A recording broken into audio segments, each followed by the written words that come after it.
സങ്കീർത്തനങ്ങൾ അധ്യായം 137. പ്രവാസിയുടെ വിലാപം. ബാബിലോൺ നദികളുടെ തീരത്തിരുന്ന് സിയോനെ ഓർത്ത് ഞങ്ങൾ കരഞ്ഞു. അവിടെയുള്ള അലരിവൃക്ഷങ്ങളിൽ ഞങ്ങളുടെ കിന്നരം തൂക്കിയിട്ടു. ഞങ്ങളെ തടവിലാക്കിയവർ അവിടെ വെച്ച് പാട്ടുപാടാൻ ഞങ്ങളോട് ആവശ്യപ്പെട്ടു. ഞങ്ങളുടെ മർദ്ദകർ സിയോനെക്കുറിച്ചുള്ള ഗീതങ്ങൾ ആലപിച്ച് തങ്ങളെ രസിപ്പിക്കാൻ ഞങ്ങളോട് പറഞ്ഞു. വിദേശത്ത് ഞങ്ങൾ എങ്ങനെ കർത്താവിന്റെ ഗാനം ആലപിക്കും?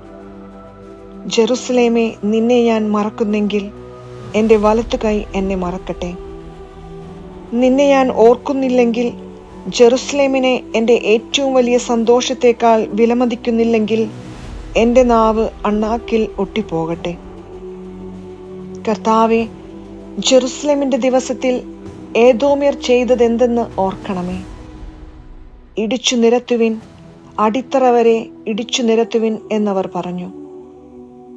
സംഹാരിണിയായ ബാബിലോൺ പുത്രി, നീ ഞങ്ങളോട് ചെയ്തത് നിന്നോട് ചെയ്യുന്നവൻ അനുഗ്രഹീതൻ. നിന്റെ കുഞ്ഞുങ്ങളെ പിടിച്ച് പാറമേലടിക്കുന്നവൻ അനുഗ്രഹീതൻ.